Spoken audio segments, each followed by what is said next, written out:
How's it going, everyone? My name is True Underdog, and today I wanted to talk about why many pro players are considering Raiden top 5, specifically in his Raiden variation, otherwise known as Variation 2. And I think the best way to do that is to talk about each one of his special moves individually. So without any further ado, let's discuss why top players think so highly of Raiden's Variation 2. Okay, so to start things off, we have to talk about Quick Charge. So by default, reduces all the block damage that Raiden takes, so if I tell Shang Tsung to just throw all the fireballs at me, just spin all the ba, throw all those fireballs, I take block damage, and it's a pretty decent amount.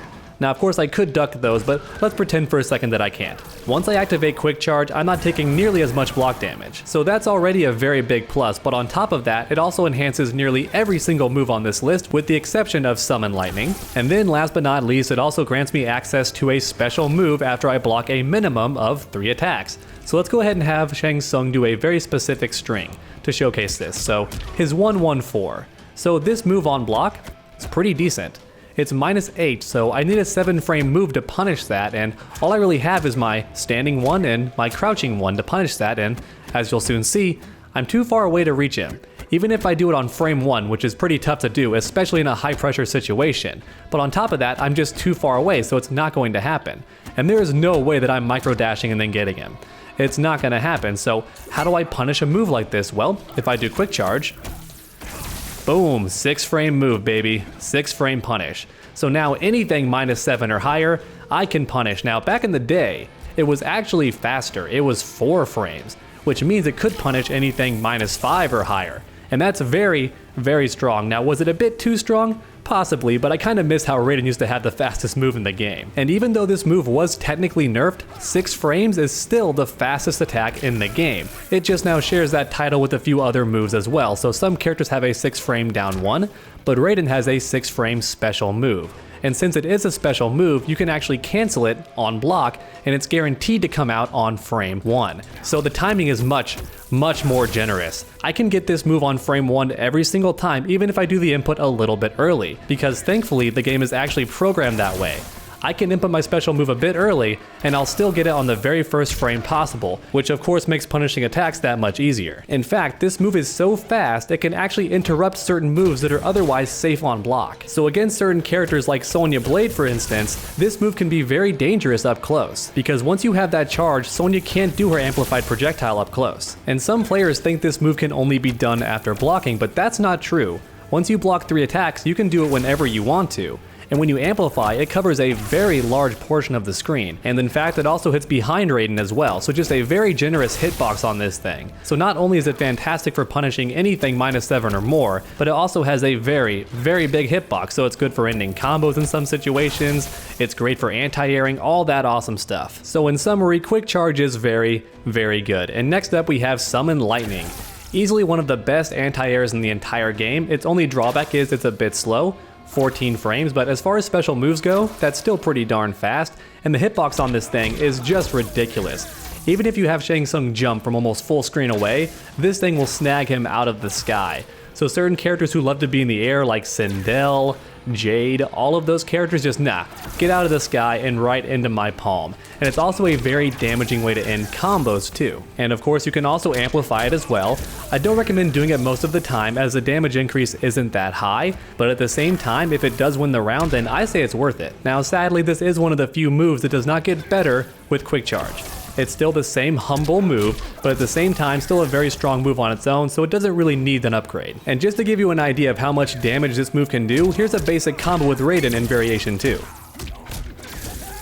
Boom, look at that, almost 36% for 1 bar, no complaints here. 36% for only 1 bar of meter is pretty above average in this game. And then once you manage to corner the opponent, things get even better.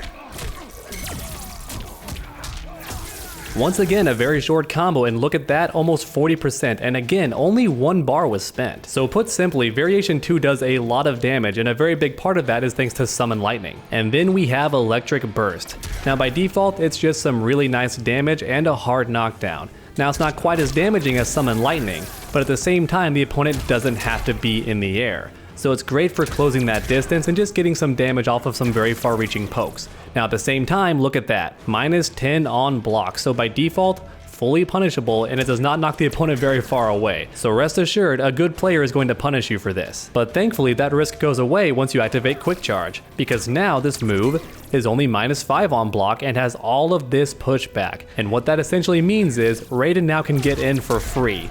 If he hits you, some pretty nice damage. If he doesn't hit you and you block, he's still completely safe. And Raiden has some great whiff punishing tools. Forward 2, forward 4, they're all very good for closing that gap very quickly, and now once you're in Quick Charge, Electric Burst keeps you safe and also guarantees some damage if you land that hit. So essentially it's a win-win situation, no risk and a lot of reward. And not to mention, this move is also very advantageous on hit as well, so plus 35. Not the biggest deal from mid-screen.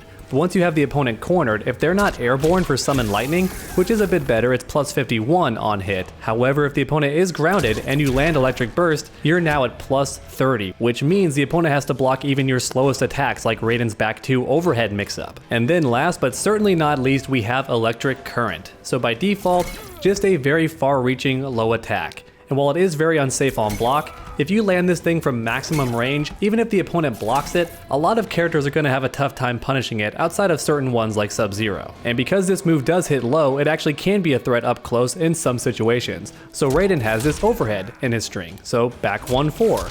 The opponent starts blocking that, you can go, okay, I'm going to do a low. And the startup is almost identical. So this overhead starts up in 19 frames. This low starts up in 21. So you cannot fuzzy guard this. Now, could you react to it? Most likely, especially offline, but even so, you're not fuzzy guarding it, so you have to react. It's still a very decent mix-up tool even if you don't have time to amplify it with Quick Charge. And then once you do have Quick Charge, it's combo time, because at the cost of 1 bar, there you go, it's a combo starter. And after certain strings like back 3-1, it can lead to some very nice damage even from mid-screen. Now admittedly the timing is a bit tricky to learn, but it's not super difficult, so after a bit of time in practice mode, you'll have it down. Not to mention this move also relaunches as well, which can make it especially good for corner combos. But even from mid-screen in certain situations, this move can launch the opponent again for even more damage. You can actually even do it twice in the same combo. Now it does cost you 2 bars, and it's not worth it most of the time. But once again, if it wins around, I say go for it. Now unfortunately, this move does not get any better on block when Quick Charged. And that's okay, because this move is already really good. So if it was also safe on block, that would be a bit too strong. I think most people would agree with that. Even some die-hard Raiden mains agree that a low attack that also launches the opponent and can relaunch during a combo being safe on block, that's a bit too strong. So you definitely do want to always combo into this move. You certainly don't want to do it raw, and if you do want to use it as a mix-up, just know it's very risky because this thing on block is -23, so that's a full combo punish. Even if the opponent is asleep, they'll still have time to punish you on reaction. And I honestly almost forgot this move is also a projectile during Quick Charge, and it's a low-hitting projectile. So it can actually go under certain attacks and all that crazy stuff. It's a pretty decent projectile, it's pretty sneaky, and some characters can't even reflect it, so it's a pretty dirty projectile. I like it a lot, and this move already had really good range, and now after Quick Charge, the range gets even better. It becomes almost a mid-screen instant low. That's like almost what it is, honestly, because it's pretty hard to react to, and it can whiff punish pretty well too. So it becomes a pretty sneaky projectile. Now, if you're trying to battle keep away, it's not really that much better than this move. It's a bit faster on startup than back forward 1, but at the same time it doesn't travel as quickly, so it's kind of an even trade-off. It's not the best for countering the opponent's keep away, but if you do want to whiff punish or just kind of annoy the opponent, it's a great projectile addition. Alright everyone, and that's about it for the breakdown. As you can see, Raiden's Variation 2 is pretty strong, and that's why a lot of pro players are calling it top 5. Now, me personally, I'm not sure if it's that strong, but I do think this variation is very powerful in certain matchups, especially against faster, more aggressive characters who want to stay close, characters like Jackie who are normally barely safe on block but can now actually be punished. Characters like that are going to have a pretty tough time against Raiden. However, at the same time, Raiden doesn't have his teleport in this variation, so he's not as good at countering keep away. Now thankfully he can reduce the chip damage from projectiles, but that's about it. After that he has to return fire with projectiles of his own, and they're not exactly great projectiles, they're not bad either, they're just kind of in the middle. So against really heavy keep away characters, Variation 2 is going to struggle a bit, but even so I do think it's a pretty strong variation, and I'm glad to hear people saying that Raiden is actually a lot better than we thought before. So please let me know your thoughts in the comment section down below. Do you think this build is top 5? Or do you think pros are overhyping it just a bit? Please let me know in the comment section. section. And then while you're down there, please leave a like if you enjoyed the video, it really does help my channel out a ton. And finally, why not keep that combo going by subscribing and ringing that bell? That way you never miss a future video. Make sure to come back next time, and as always, stay underdogs.